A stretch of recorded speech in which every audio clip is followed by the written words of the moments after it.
హెచ్చరించేస్తున్నారు. ఎందుకంటే అంత వ్యతిరేకంగా వైఎస్ఆర్సీపీ మీద ఉన్నదని. మరొకసారి కాపు కార్డు పోతుని మహేష్ ద్వారా ఎత్తుకోవడానికి ఏమైనా కొత్త ఎత్తుగడ ఏమైనా వేస్తున్నారా అని చెప్పి మరొక ప్రచారం జరుగుతున్న నేపథ్యం. బెజవాడ సాక్షిగా రాధా గారిని టార్గెట్ చేసుకుంటా పోతుని మహేష్ మీ నాయకుడు మాట్లాడడం.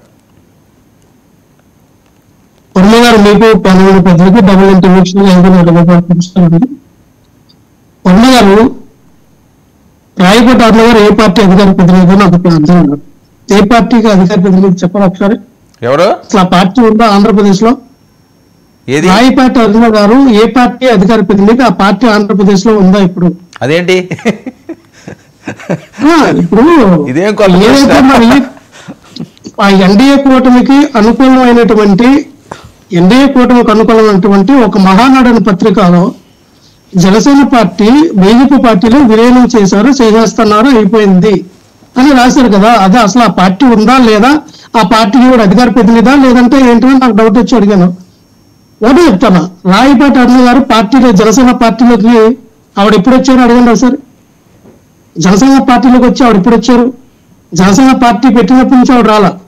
జనసేన పార్టీ పెట్టినప్పటి నుంచి జనసేన పార్టీ జెండా మా భుజాలు వేసుకొని మా ఆస్తులు కరిగేసుకొని మా టైం విచ్ఛిన్నం చేసుకొని మొత్తం అంతా కూడా నష్టపోయి రోడ్ల మీదకి వచ్చిన వ్యక్తులు పోతుని మహేష్ గారు, నేను. సో మా కష్టం అంతా కూడా దోసేసి మా కష్టం అంతా కూడా తర్వాత మీరు మాట్లాడినప్పుడు నేను డిస్టర్బ్ చేయాల, మీరు వినాలి. మొత్తం కూడా రోడ్డు మీదకి వచ్చేసాము. ఈ రోజున మాట్లాడతారు పోతుని మహేష్ గారి స్థాయి ఏంటనేది. రాధా గారి స్థాయి ఏంటండి? ఎవరండి రాధా గారు? వంగవీటి రంగ గారు లేకపోతే ఎవరో రాధా గారు? ప్రజోద్యమం చేసిన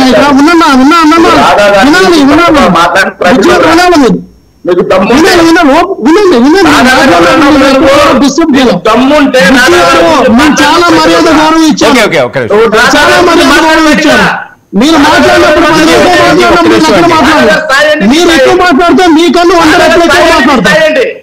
మీరు ఎక్కువ మాట్లాడితే మీకన్నా 1000 రెట్లు ఎక్కువ మాట్లాడతారు. ఎవరో రాధా గారు, ఎవరో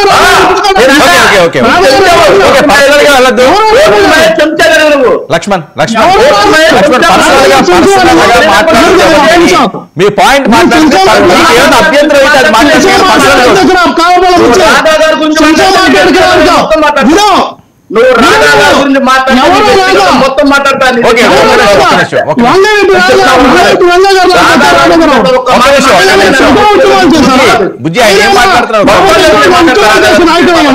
ఈ రోజున ప్రజా ఉద్యమాలు చేసి ప్రజా నాయకులుగా ఎదిగింది పోతునాగర మహేష్ గారు, మీరు.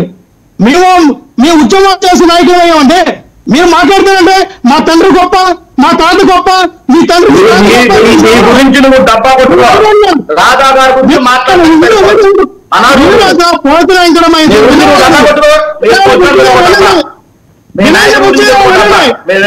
వినండి.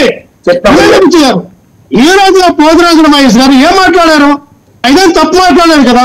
వంగవీటి రాధా గారు, వంగవీటి రంగ గారి యొక్క ఆశయాలను, ఆయన యొక్క వారసత్వాన్ని పొందుకున్నారు, కానీ ఆయన యొక్క ఆశయాలను ముందుకు తీసుకెళ్లడంలో వెనకబడ్డారు. ఆ రోజుల్లో వంగవీటి రంగ గారు బడుగు బలహీన వర్గాల్లో అందరినీ దగ్గర చేర్చుకున్నారు, అందరినీ ఏకదారిపైకి నడిపించి ఒక మహానాయకుడిగా ఎదిగాడు. కానీ ఆయన ఏ లక్ష్యం కూడా వంగవీటి రాధలో లేవు. ఈ రోజున ఆయన స్వయం కోసం, ఆయన సొంతం కోసం ఏదో లబ్ధి చేకూరాలని కాపుల్ని, రంగా గారిని అభిమానించి కాపుల్ని బడుగు బలహీన వర్గాలందరూ తీసుకెళ్లి టీడీపీకి చంద్రబాబు నాయుడు గారి కాళ్ళ దగ్గర మొక్కి ఆయనకి అబ్బు చెప్తూ ఉన్నారని మాకు తప్పే. ఈరోజు మీరు బానిసలుగా ఉన్నారు కదా, ఈరోజు బానిసలుగా చేస్తూ ఉన్నారు కదా. కాపుల పౌరుషం ఎక్కడికి పోయింది? పౌరుషం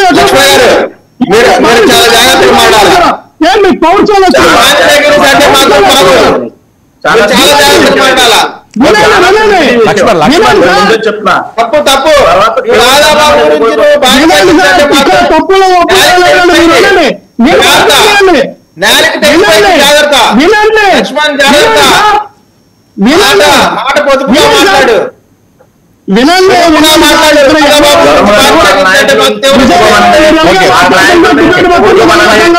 వివాదం వద్దు పాయింట్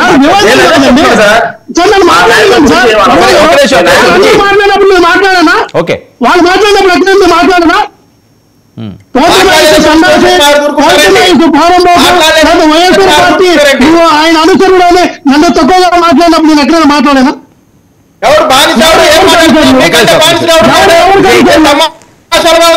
విజయ్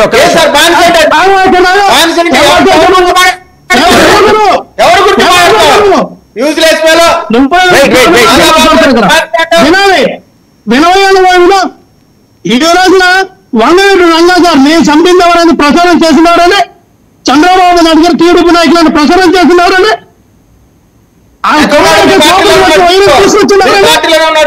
ఎవరికి మీతో చెప్తారండి నేను? ఎవరికి ఈరోజు ఆ చుట్టుపక్కల మాట్లాడతారండి? కొమ్మలు కోపం కలుగుతారు ఎవరైనా ఆయన కెమెరా బంధానికి పెన్సిల్ పెట్టారా? మీరు కలండి ఎవరొద్దన్నారు? మీరు పిల్లలు చేసుకోండి, మీరు ఇదేవండి ఎవరొద్దన్నారు? మీ ఎక్కడ కమ్మల కాపులు కలుగుతారు ఎవరన్నా? అసలు వైరుధ్యం తీసుకొచ్చింది మీరు కదా. రంగా గారు సార్, కాపుల్లో రంగా గారు అభిమానులు వేరు, మామూలు కాపులు ముద్రగారు అభిమానులు వేరు, మామూలుగా ఉన్నటువంటి అభిమానులు వేరు. రంగా గారికి పర్టికులర్ గా ఒక అమ్మాయిలు ఉన్నారు. ఇందాక మీరు ఒక మాట అన్నారు, ఈ రాష్ట్రంలో కాపు సామాజిక వర్గం ఓట్లు ఎక్కువ అనేది. కాపు సామాజిక వర్గం ఓట్లు ఎక్కువ కాదండి. కాపు సామాజిక వర్గం ఓట్లు కాదు. ఇది కాపు, తెల్లగా, ఒంటరి, బలిజ ఇవన్నీ కలిపితే కాపు కాదు. కాపుకి తెల్లగా పడదు, తెల్లగా ఒంటరికి పడదు, ఒంటరి బలిజాలకు పడదు. అసలు ఆల్కాస్ట్ అవకాశం వేరు.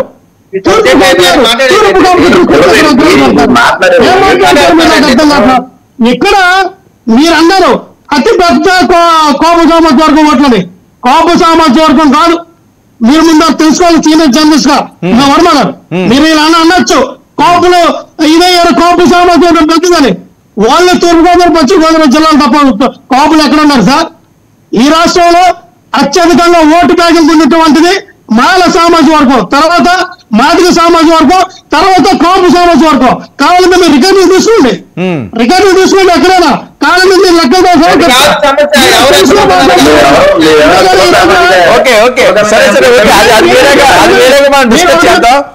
టాపిక్ డైవర్ట్ అవుతుంది, అది వేరే డిస్కస్ చేద్దాం.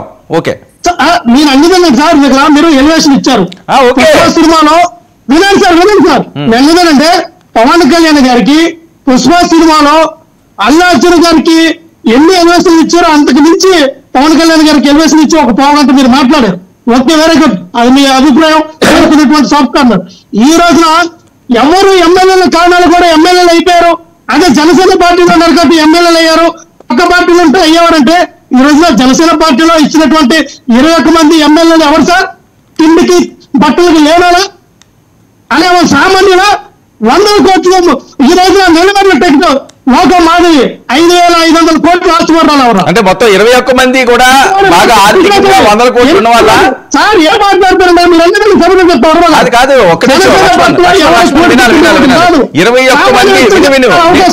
వినాలి ఒకసారి. నువ్వు చెప్పాను, నేను విన్నాను కదా. 21 మంది కూడా 100 కోట్లు ఉన్న వాళ్ళు అంతేనా? 21 మంది కూడా 100 కోట్లు ఉండాలి. ఈ రోజున మేము చెప్తా ఉన్నాం. రైల్వే కారిడార్ లో ఉన్నటువంటి ఎవరైతే రైల్వే శ్రీధర్ అనే వ్యక్తి ఎవరైతే రోబోనందరెడ్డిలో ఆయన ఒక ఊరికి సర్పంచ్ అయితే రోబోనందరెడ్డిలో పనిచేస్తే ఆ వ్యక్తిని తీసుకొచ్చి నాకు చంద్రబాబు నాయుడు గారు చెప్పారు. చంద్రబాబు నాయుడు గారు నువ్వు ఇది జనసేన పార్టీ వాళ్ళు టికెట్ ఆడుతూ ఉన్నారు, ఒకవేళ జనసేన పార్టీకి ఇచ్చినా నీకు ఇచ్చినా ఆ రోబోనందర్ నీకు నచ్చి క్యాండిడేట్ నువ్వు పెట్టుకుంటే రోబోనందర్ గారు ఏమన్నారంటే ఆయన 10 మనుషులు తీసుకొచ్చి ఎమ్మెల్యే చేశారు. అంటే మనకు అర్థమైంది పార్టీ కోసం ఖర్చుపెట్టిన ఒకరు మీరు తీసుకెళ్ళితే పోతునందర మహేశ్వరి జెండా మోసి పోతునందర మహేశ్వరి విజయవాడలో అసలు జనసేన పార్టీ పట్టుకొని పవన్ కళ్యాణ్ గారు విజయవాడలో అడిగిపడితే 10 మంది రాని రోజు ఏం చేశారు? నేను విజయవాడలో నాకు తెలుసు. విజయవాడలో పార్టీ ఆఫీస్ అక్కడ పుట్టింది నాకు తెలుసు. ఆ పార్టీ ఆఫీస్ కి పవన్ కళ్యాణ్ గారు వస్తే పట్టుమంది 10 మంది కూడా వచ్చిన రోజులు కూడా లేవు. ఏం మాట్లాడతారు సార్ వర్మ గారు? ఈ రోజు మమ్మల్ని తొక్కి ఈ రోజు ఇలా మాట్లాడతారు. ఇది ఆ లెవెల్ కాదండి. జనసేన పార్టీ జెండా పట్టుకొని జనసేన పార్టీ కోసం కష్టపడిన అందరూ ఈ రోజున బయట ఉన్నారు. ఈ రోజు బయట ఉన్నారు. లక్ష్మణ్ మీకు ఇస్తారు, మీరు టర్న్ ఇస్తారు. విజయ్ మాట్లాడిన తర్వాత ఒక్క నిమిషం సార్ వర్మ గారు, ఒక్క నిమిషం. రాయపేట వర్మ గారు ఉదయం లగ్న 4 గంటల టీవీ ఛానల్కి వస్తే కష్టపడతా ఉన్నారు. ఆవిడ పార్టీలోకి వచ్చే 2-3 సంవత్సరాలు అవుతా ఉంది. ఆవిడ ఈ రోజు కష్టపడిన కష్టానికి ఏమైనా ఫలితం వచ్చిందా? ఏమని ఇచ్చారో, ఎవరెవరికి ఇచ్చారు పదవులు, నామినేటెడ్ పోస్టులు దేనికి ఇచ్చారు? అంటే పదవులు కాదండి, పార్టీలో ఉన్న వాళ్ళందరికీ పదవులు ఉన్నారా? వినండి సార్, మీకు కాపు సామాజిక వర్గం చెందిన సరే,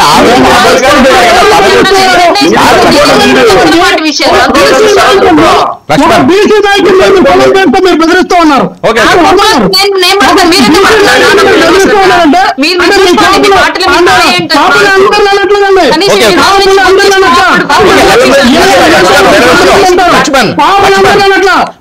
కాపుల పేరు చెప్పి ఒక బీసీ నాయకులు బెదిరిస్తారా మీరు? ఓకే బీసీ నాయకులు బెదిరిస్తారా? ఓకే ఓకే అంటే మీరు బెదిరిపోతారా? ఓకే లక్ష్మణ్ ఒక్క విషయం. ఓకే, పదవి ఆవిడకి వస్తాదో రాదో ఆవిడ ఇష్టం, మనకెందుకు? ఆవిడ పదవి వస్తే మాకెందుకు రావద్దు, మాకెందుకు ఎందుకు ఆవిడ పదవి వస్తే మాకెందుకు రావద్దు, మాకెందుకు 10 సంవత్సరాలు